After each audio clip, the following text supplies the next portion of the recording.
श्री शिवाय नमस्तुभ्यम दर्शकों। भारतीय सनातन परंपरा में सावन महीने का यानी श्रावण मास का विशेष महत्व माना जाता है और यह महीना हिंदू पंचांग के अनुसार चतुर्मास का दूसरा मास होता है।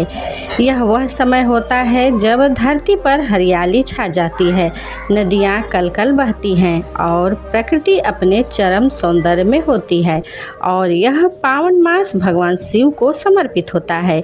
मान्यता है कि समुद्र मंथन के दौरान जब हलाहल विष निकला तब भगवान शिव ने उसका पान कर लिया, जिस कारण उनका कंठ विष के कारण नीला पड़ गया और तब विष की उष्मा को शांत करने के लिए देवी देवताओं ने उनका जलाभिषेक किया।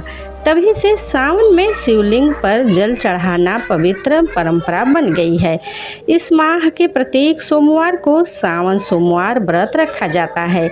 महिलाएं और पुरुष उपवास रखते हैं, शिवलिंग पर बेलपत्र, जल, दूध, धतूरा अर्पित करते हैं और ओम नमः शिवाय का जाप करते हैं। यह व्रत कुंवारी कन्याओं के लिए उत्तम वर की प्राप्ति और विवाहित महिलाओं के लिए पति की दीर्घायु हेतु विशेष फलदायी माना जाता है। और इस महीने में लाखों भक्त कांवड़ से गंगा जल लेकर हरिद्वार, गंगोत्री, गोमुख आदि पवित्र स्थलों से पैदल यात्रा करके जल भरकर लाते हैं और अपने क्षेत्र के शिव मंदिर में जलाभिषेक करते हैं। वहीं इस मास में कुछ प्रमुख व्रत और त्यौहार भी आते हैं, जैसे कि हरियाली तीज, नाग पंचमी, रक्षाबंधन और श्रावणी पूर्णिमा आदि। श्रावण मास भगवान शंकर का मास है। इसे श्रावण भी कहते हैं क्योंकि इस मास की पूर्णमासी श्रावण नक्षत्र से युक्त होती है। तो दर्शकों, आइए जानते हैं साल 2026 में सावन मास कब से शुरू और कब समाप्त होगा। इस बार सावन मास प्रारंभ होगा 30 जुलाई दिन गुरुवार से और सावन मास की समाप्ति होगी 28 अगस्त शुक्रवार को। सावन का महीना कुल 30 दिनों तक रहने वाला है और इस बार सावन की शुरुआत बहुत ही शुभ संयोगों के साथ हो रही है क्योंकि इस दिन आयुष्मान योग पूरे दिन रहेगा। श्रवण नक्षत्र शाम 5:43 तक रहेगा और इसके बाद घनिष्ठा नक्षत्र प्रारंभ होगा।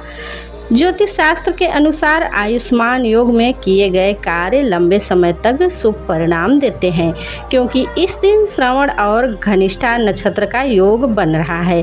तो इस दिन शमी का वृक्ष रोपित कर सकते हैं। शनिदेव से संबंधित सभी समस्याएं ऐसा करने से दूर हो सकती हैं और इस शुभ नक्षत्र के योग में डमरू बजाते हुए शिव तांडव स्रोत का पाठ भी जरूर करना चाहिए।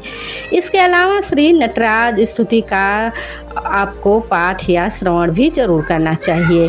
अगर आप भोलेनाथ की संपूर्ण कृपा प्राप्त करना चाहते हैं, आइए अब जान लेते हैं कि सावन महीने में पड़ने वाले सोमवार कब कब पड़ेंगे।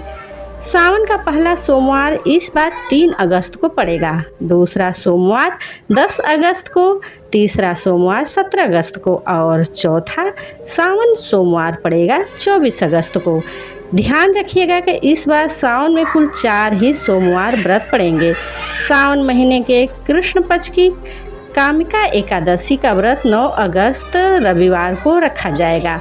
प्रदोष व्रत रहेगा 10 अगस्त सोमवार को और सावन शिवरात्रि इस बार 10 अगस्त मंगलवार को मनाई जाएगी। इस बार सावन सोमवार और भी शुभ फलदायी होने वाला है क्योंकि सावन महीने में दूसरा सावन सोमवार जब पड़ेगा तब उस दिन सावन सोमवार व्रत के अलावा सोम प्रदोष व्रत भी रहेगा और तीसरे सावन सोमवार के दिन यानी 17 अगस्त सोमवार को सावन सोमवार के अलावा नाग पंचमी का त्यौहार भी मनाया जाएगा।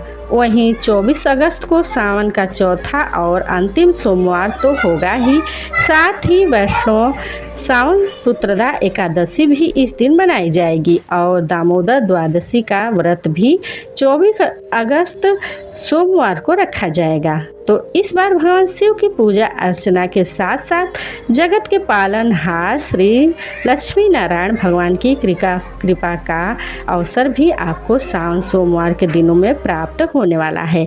इसलिए आप अपनी श्रद्धा, लगन, अपने सच्चे भाव से पूजा करके ही तो उपवास भी रखें, नहीं तो पूजा पाठ के अलावा कुछ धार्मिक कार्य जरूर करें। यह थी आज की वीडियो। उम्मीद है कि आपको यह जानकारी अच्छी लगी हो।